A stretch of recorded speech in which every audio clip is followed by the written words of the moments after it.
Hi, welcome. I'm Caroline Moore. I'll be your art teacher for the next several minutes, and this is the Sacred Earth Studio, a place where art, nature, and healing connect. Today we're going to learn how to make a 7-circuit labyrinth. Labyrinths are known for their ability to bring us to the center of ourselves. They're used as tools for mindfulness, healing, meditation, reflection. You can find them a lot of times in hospitals, so healing centers, parks, or places of worship. And we as a people have been using labyrinths for a very long time. Labyrinths they show up in Greek mythology, they show up in ancient Egypt, Norse mythology, Roman and Christian traditions, and just a lot. It's a pretty universal image, and it's one that we can go back to again and again and trust that this archetype and this tool is going to in some way bring us to the center of ourselves, and then take us back out again as a changed person. So my favorite philosophy, though, of all of the ones that I researched before this was the Hopi Indians. They saw it as something that represented Mother Earth and the cycles of life. And the cycles of life really resonates with me because it is cyclical. And when you go through, even if you're doing the same journey, you're going through and you're going to the center, but you're coming back as a different person. And cycles always encourage or inevitably bring about permanent change. And this is just a way to honor the fact that that happens in life and that that's a beautiful thing and something that we can embrace and learn from.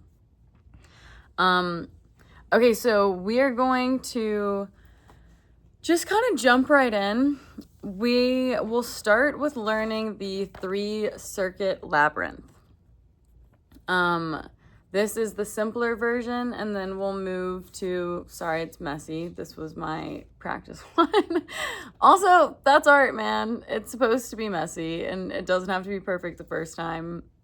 It will never actually be perfect, but you have to give yourself the freedom to just learn and do it in a sloppy way, and then know that you'll get better with practice and mindfulness.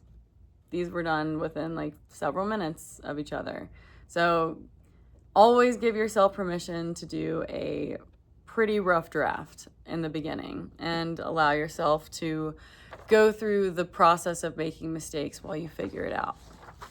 And what I love about this is once you learn how to do it, you can just doodle this wherever and whenever. And it is pretty simple. So we're going to start with the 3-circle labyrinth. And what you do is you take your piece of paper and you make in the center a cross. Okay? And then at each corner of the cross, you're going to make a dot. Okay, simple enough. And then you start at the top of the cross and move that all the way over to the next dot. So just a little boop. And then you start at this one and move it here.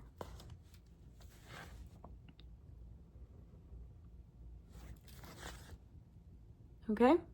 And then you're going to start at the next one and move that there.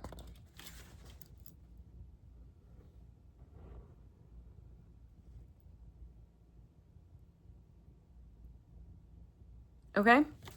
I almost was like, did I do this wrong? Then you're going to do the very last one, which is the little dot, and you're going to bring that all the way over to the last end.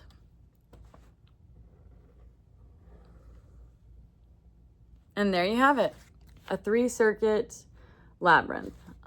Pretty simple, pretty straightforward, very easy to do, takes 5 seconds. And what you can do is use this as a mini version of a meditative reflective practice where you just doodle and then you start the journey to the center. And then you make your way back out again. And universally, the center is seen as the heart of the maze. Not maze. It's very different than a maze. The heart of the journey. So you start in the beginning and you know with absolute certainty that you're going to make it to the heart of your journey. And then you will make it back out again.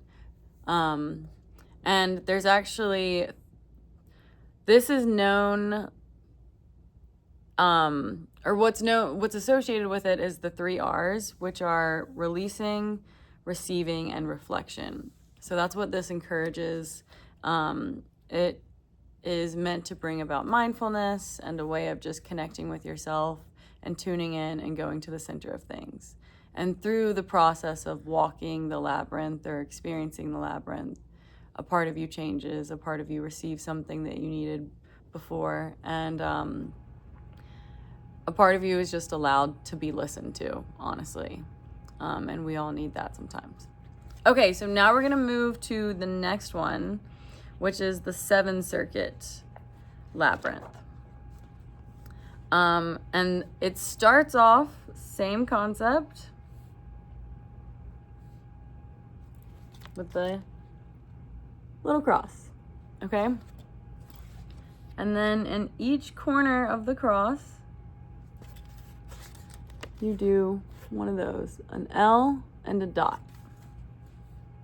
An L and a dot. An L and a dot, okay? So this is going to be the base for your labyrinth.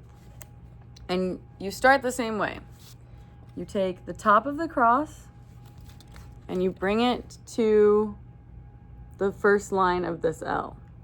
And then you're going to take this and bring it to that.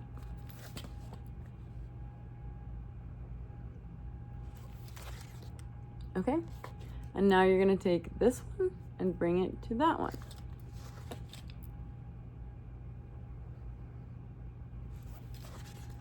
Okay? Now you're going to take that one and bring it all the way around to that one.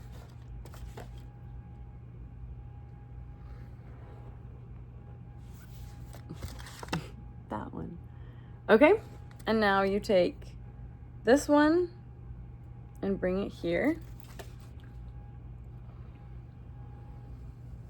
You're just making your way around the template that you put for yourself in the beginning. Okay, and then you move on to the next location.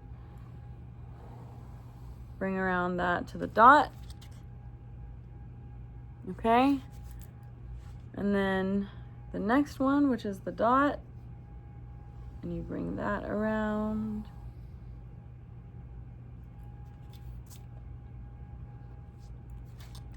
To that. And I went ahead and made this longer because this is going to be your start. Okay, and then the last one is you take the last little L part and you bring it around to the bottom of your cross. And this is where you enter. And you make your way all the way through until you get to the center.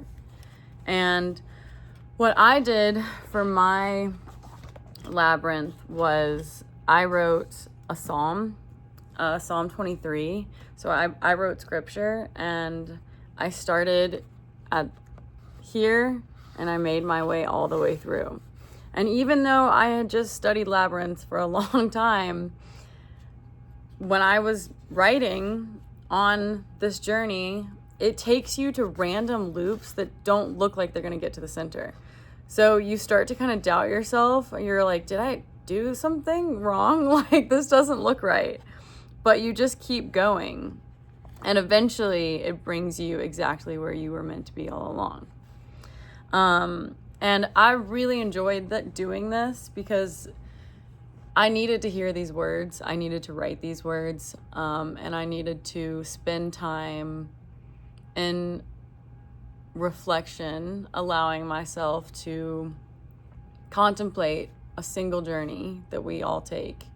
And it's winding roads and it's confusion, and then the ultimate conclusion, which is that we get to the heart of things and we get to the heart of ourselves. And that happens many times throughout one's life, many times throughout one's day, honestly. And so the labyrinth is kind of meant to give you permission to just be human and to go through the confusing nature of that journey. It's seen as, it represents the journey of life, and it's a great tool to tune in. And I recommend, if you haven't already, look into whether there is a labyrinth around you, because walking it is a very special experience. Drawing it obviously is pretty great, and you can do this anywhere, but actually moving your body through the journey is another meditative practice altogether. And there's probably one around you if you just look into it. But this one is right in front of you, and it's something that you can do at a moment's notice. And now that you know how to do it, anytime you want to just do a reflective art journal experience, this is something you can go to. And what I recommend is maybe choosing a word or a phrase and starting there and seeing where that goes. Or asking yourself, if I were to tune into the most compassionate voice that I have for myself in this moment, what would I say? And start and just write until you get to the heart of things. And probably some things will come through that you needed to hear in that moment. So it's a way of giving yourself love, affirmation, and just also having fun, because it's fun to make, and the more you practice it, the easier it gets. So that was our short little lesson for the day. Very simple, very easy. I hope you guys enjoyed it. I'll keep doing these because I'm enjoying it quite a lot. It's really fun to do all the research and to make the projects before I teach them. So I hope you guys have a lovely rest of your day. Thanks for tuning in, and I hope to see you soon.